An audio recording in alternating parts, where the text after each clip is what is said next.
All right, and welcome to This Week in League De Nutz as we hit week number 8 here on This Week in League De Nutz, as it's the only fantasy football league that wraps it up on the World Wide Web like this. I guarantee you each and every week. Welcome to the League De Nutz headquarters, LDN headquarters HQ in Fort Lauderdale, Florida, as it's just about All Hallows Eve, isn't it? As you hit Halloween and you hit week 8, you start realizing something. You're either one of three things, and I'm going to get to that right now as we start the show. But let me give you a little bit of the itinerary right now, as we're hopeful that sound, video, everything's good. These are LinkedIn updates. And I don't know what that's all about, but the phone is not going to turn on the LinkedIn updates right now. We don't want to talk about that. But what we're going to talk about is the 3 different classifications that we start hitting into week 7 as we put week 8 as we put week 7 respectively in the books. Okay, and I kind of divvied up on this piece of paper. Now I wanted to get to the Venn diagram, but I haven't gotten that far ahead yet with the software. But I did make an upgrade in the software, so I'm going to soon be able to do some pretty cool things. In fact, if you go to the YouTube page, I just put like a 30-second clip of what some of the virtual sets look like, and I can do cool titles, this, that, and the other thing. So I haven't gotten to that yet. But what I've gotten to is breaking up the 4 respective divisions in League De Nutz. Shoreham Drive East, representing. Luca Braccia, representing. Frilly Roper, representing. And the Haganah, of course, representing. All 4 divisions have something in common. They have classifications where respective members belong. First off, the lowest of the rungs, the Prairie Doggers. You know what I'm talking about, you Prairie Doggers. Who hasn't Prairie Dogged once before in their lifetime? If you smelt it, you dealt it. That's all I'm saying. We got the Prairie Doggers, the lowest of the rungs. Then we got your middle tier. Okay, your peanut butter and jelly between the bread. That's the Sniffers. Noticing something? Classifications of canines. Your Sniffers, they're in the hunt, hanging around, they're lurking. Not quite prairie dogging, about to S the bed. Not the lower rungs, just in the middle. And then you've got the best of breed, the champions, who are out in front. So I think you break it up by dog pound classifications, canine classes. Let's start with those prairie doggers. Keldar, certainly a prairie dogger, isn't he? The 2-time champ. Whew, I'm laughing at that one. 2 and 5. He's certainly the king of the prairie dogs right now. Quad 4 representing. He's last in the Haganah. Feeling groovy. Not so groovy. A prairie dogger himself. Last in the Luca Braccia. 2 and 5, just like Keldar. Then you got Clark Kent. We know all about him. Last week was the whole Mai Tai thing, right? If you've been following the show and keeping score at home, which I think you have. He's 2 and 5, last in Frilly Roper. Those are our Prairie Doggers. Give it up for the Prairie Doggers. Sniffers include yours truly, Nutztown 3 and 4. The thick of things in the Haganah, just above that Prairie Dogger Keldar. Second, Frilly Roper, Sheriff 3 and 4. Second, Luca Braccia. 2 games behind the leader, Smash 2 games behind the leader, Loopy 3 and 4. And 1 game out in last place. Last place, Lights Kamara action, but he's 3 and 4, so he just gets in as a slipper, as he's hanging in, as a snipper, pardon me, as he's slippering around in last place in Shoreham Drive East, but he's hanging because he's a rookie. Your best in breed, Polk High School, need I say more?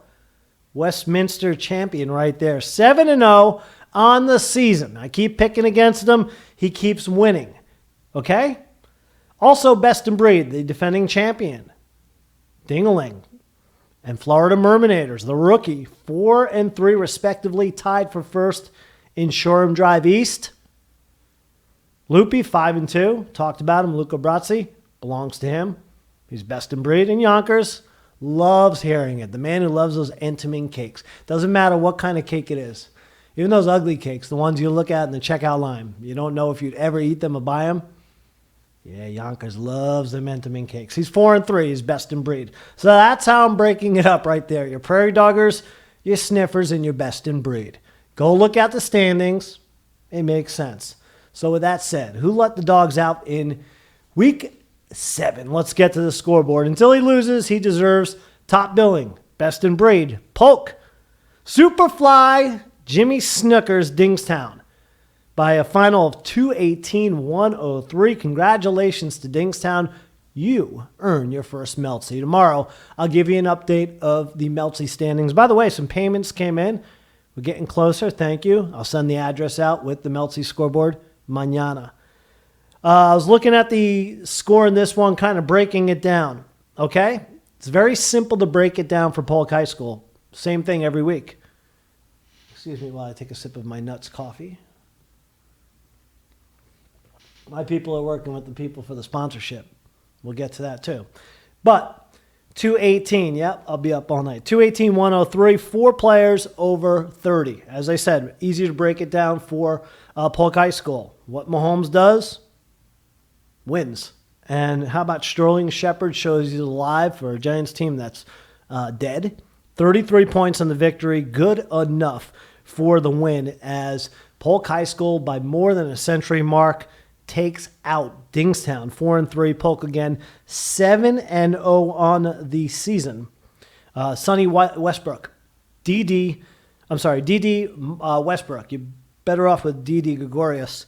And Sonny Michael, he got hurt. That was the downfall last week for Dingstown, the running game. Those two combined for 9 points. So that's where things went south. And again, big-time effort for Mahomes. What's new as Polk High School goes to victory? Loopy's Legends, a victory of their own as they take out Keldar 185-144. Keldar, again, a prairie dogger, 2-5. Loopy goes to 5-2, as I've mentioned. A couple of Patriots lead the way. These guys, it seems like every week I'm saying the same thing. He's got Brady. He's got White. Brady 27, White 29. Enough said. Meanwhile, the Rams defense. I'll get to some more defensive efforts of the week. This one, the second best. 24 points against San Francisco. So Loopy getting a little bit of everything he needs.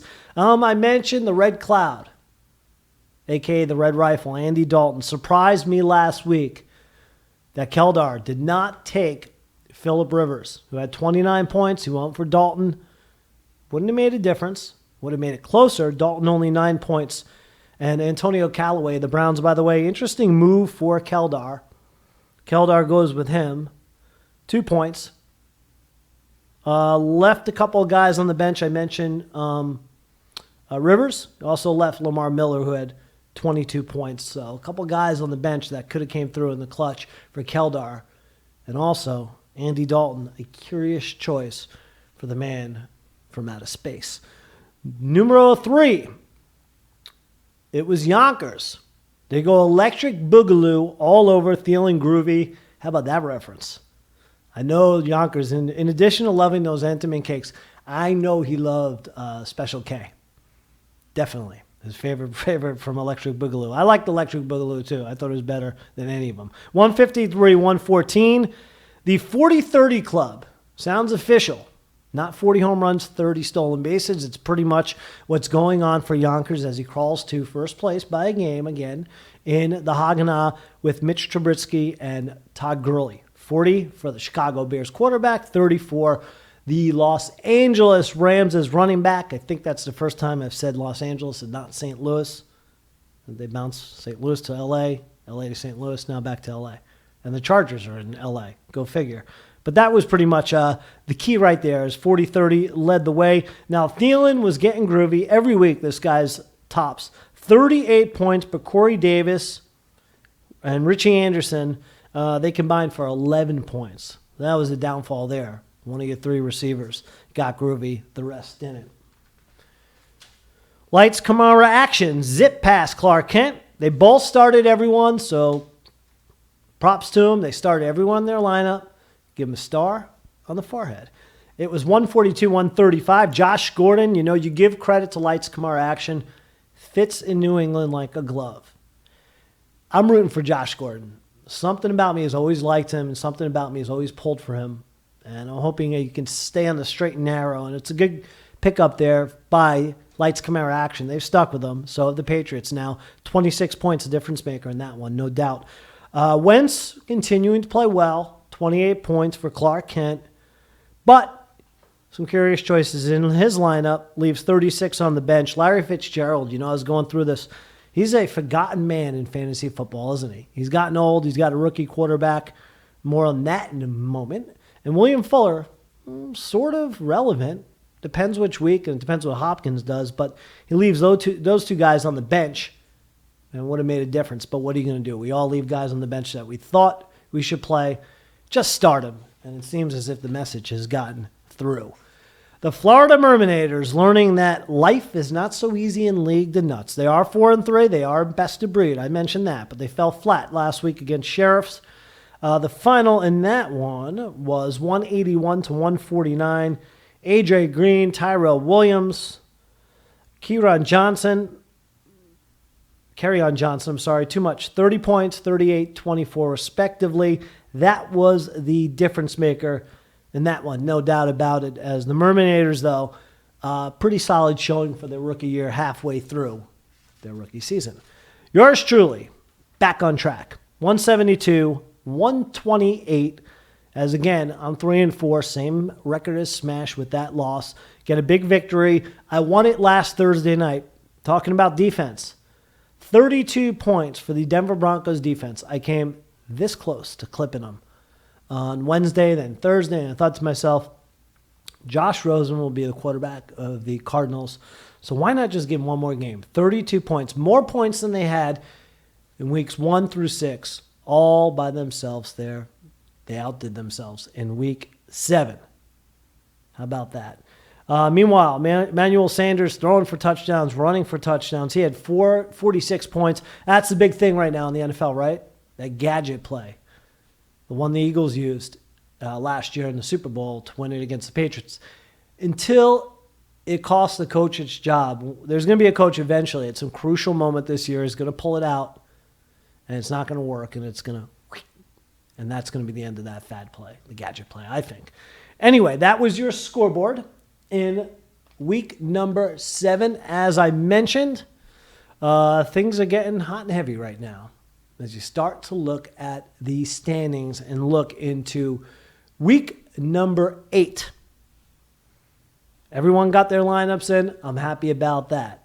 Won over the divisions, happy about that. Tomorrow, again, I'll send out the address. You can send me your money. We're almost halfway there with people who have paid. Next week, I'm not going to be around until Wednesday. I'll be out of town. But I will try to do the show if I can next Wednesday night or next Thursday. I like doing it Wednesday night. I'm not rushed with the halftime as I point to the TV and the Red Sox are playing the Dodgers. So weird for me to watch this because every half an inning I'm thinking the Yankees should be playing the Dodgers. Look, I added stuff on the Twitter feed. Let's see if we can get that up without screwing everything up. There's some good funny tweets on there that I added. My tweet is Matt E. Levine. That is my Twitter address or handle or whatever the hell it used to be. And the handle for the CB. Anyway, let's go over the scoreboard for the week to come and give you some predictions as we continue to talk about week number 7 heading into week 8 in LDN League De Nutz. I am Matt Levine from League De Nutz headquarters, and you know who the hell I am. But thank you for joining me. Happy to be aboard. And this has been fun, by the way. And I keep on saying I'm going to make some improvements as I go. I'm even on a new angle, and it's kind of cut me off from the waist down, I feel like. But I hope you're enjoying those tweets. Anyway, let's go over the matchups. Again, until he's knocked off the perch, he gets first-class status. He gets the closest parking space to the door. He's getting bottle service, bitch. He's a VIP. Polk High School, as I mentioned. Now, they go into things as a 9-point favorite against the Mermanators. Polk 7-0, once again. Merms 4-3. Very interesting matchup here because you've gotten some home run hitters that are proven. You got Tyreek, you've got Antonio for the rookie. Meanwhile, as I mentioned before, Hunt, Mahomes, need I say more? I forgot about Zach Ertz. I mean, when you bust out those 3 guys, they're averaging 70 a game. Tyreek and Antonio, 75 a game. You get major players in this game, so it's pretty easy to predict. The team that has its major players go off again, more than the other teams, wins. So with that said, I'm going to pick Polk. I'm going to pick them to cover and go 8-0. And I have to go to the history books. I don't know if anyone's ever been 7-0. I think this is the furthest anyone's ever gone undefeated. I'm pretty sure we've never had 8-0. I pick Polk to beat up on the rookie and go to 8-0 and pretty much clinch a playoff berth and the division in Furley Roper. Second, a 26-point favorite is Sheriff over Lights Camara Action. And by the way, I'm calling this week, some of these games, like the one I just predicted with Polk, that's an NBF, a non-by-factor game. Some of them have by-factors. The opposite would be this one. You've got Ridley, Ryan, and Tyrell Williams all on bye. Ouch. The bye teams, by the way, just to give you a reminder, Falcons, Cowboys, Titans, Chargers. So you've got a big 3 on bye for Sheriffs. With that said, I think Lights Camara Action covers. I even picked them for a victory. I'm going upset in that one. Smash will take on Yonkers. Winner gets Entenmann's Donuts, the chocolate ones. I do like those. Smash 3-4, Yonkers 4-3. A 50-point favorite for Yonkers. Why? Because Smash gets beat up this weekend by the bye. Zeke Elliott going to play golf. Gordon, Chargers, go to the beach. Amani Cooper, he'll join Zeke to play golf because he's now a Dallas Cowboy. That would be interesting to see also, as I wanted to talk about something before. I'll talk about it right after I get to the score before I preview the next game to come. But those 3 are going to miss. Not really a bye factor for Yonkers. Hearns will be out. He just loves that Allen Hearns, doesn't he, Yonkers? So only one guy to the big 3 for Smash, who's, again, a 50-point underdog. You know why. So in this one, I think Smash covers. Yonkers wins big, not quite by 50. Okay, I was thinking about this before. With the trades in the NFL, Giants starting a fire sale. Snacks Harrison, gone to Detroit. Eli Apple, gone to New Orleans. You know, the trades in the NFL have a little bit of oomph to them, not quite the juice of the NBA or Major League Baseball, or the NHL, not even close. But suddenly, with Carlos Hyde, which affected my team last week, I think it's good for me. It goes to the Jaguars. I picked up Duke a couple weeks ago, so I get the back who replaces him in Cleveland next to Chubb. And I got the guy who's going to step in for Leonard in Jacksonville with TJ. So I think it helps for my team, for my purposes. But if you take a look at that trade, and you got some others on defense and some others that might happen before next week, my point being, trades in the NFL, more pertinent as you hit the draft, as you hit the trade deadline. They happen now. And they could start having a big effect on fantasy football, right? A lot of sign and dumps going on. A little bit of money ball. A little bit of action that you have in the other respective major sports. Will be interesting to see how it affects your team as we wrap up week 8 into week 9. So a little sidebar there and some food for thought as we step into what should be a great weekend tomorrow night, right? The Texans going to take on the Dolphins. That should be fun. Dolphins being crazy. Texans too. Clark Kent, 2-5. Kingstown, 4-3. Defending champions. A 48-point favorite. Why? Because they're 4-3 and they're the defending champs. And they will have, let's see, they'll have Goff. Oh, okay, these guys are going to play. I'm sorry, that's what I was looking at. Michael Thomas, McCaffrey, and Goff. That's the big 3. I thought I wrote them as bye week guys. They're not. So those 3 are going to erupt. They're going to win by 48. Julio goes on the bye for Clark. It doesn't matter. I think Kingstown beats up on Clark Kent, who will be hiding in the phone booth because of this weekend's disaster. Keldar will take on Feeling Groovy, 13-point favorite for the Space Cadet. Lamar Miller, mentioned him before, on the bench. Saquon averaging 27 points. You put those numbers together with Lamar, you got 40 a game between the duo. A couple of interesting backs. A former Bulldozer back who became a Bulldozer again in Adrian Peterson. and a bulldozer back who's still looking to become a bulldozer back again in a younger AP and David Johnson. 27 points, those two average. So I think it comes down to the running backs. In this one, I like Keldar by the 13 as an underdog. I think he covers, he wins. I like the running backs a bit better, Keldar over Groovy and what I've now anointed as 2 and 5s and 2 and 5s. Sorry, guys, this one is called the Duty Bowl. And finally, yours truly, Nutztown, taking on Loopy, the 2-time champion. Loopy feeling good. I know he is. Getting cocky. Getting a little bit cocky, aren't you, Loopy? Yeah, you hear me. I know you watch the show, too. He likes the show. Thanks for watching, but you are getting cocky. 5 and 2. I'd feel cocky, too. But don't underestimate the Nutztown Destroyers. Anytime you've got receivers that are capable of taking on Odell and Alshon, and my receivers respectively, with D. Hopkins, Jarvis Landry, Keenan Allen will be the one guy that affects me in this bye, but I think we go and match up very well with our receiver battles. Loopy's favored by 10. I'm picking myself. I think I cover and win. I reached out to a few guys and asked for guest picks. No one got back to me, so I'm not going to not pick against me. I think I cover. Loopy, we're in for a battle. I think that's going to be the battle of the week. It's going to be a big week. There's no doubt about that. I'm looking forward to it as we get to week 8. Heading down to Costa Rica, as I mentioned. Next week, I said I'll be out of town, and I will be south of the equator, having some fun, getting some R&R when I come back. Next Wednesday evening, I'll decide if I do the show. I'm not sure if I'll have enough time, but I'll email you guys in advance. So if I don't do the show next Wednesday, I will certainly do it. I should have some bells and whistles lined up for you too, as I made the upgrade in software. Go to the YouTube channel, check out the virtual sets. I'll figure it all out. Anyway, I'm going to get out of here. Wish you the best of luck. Thanks for continuing to send in the payments. Thank you for being such outstanding members of League De Nutz. As they say in Costa Rica, Pura Vida. I'm out of here. Adios. I'll catch you next week. Good luck in week 8.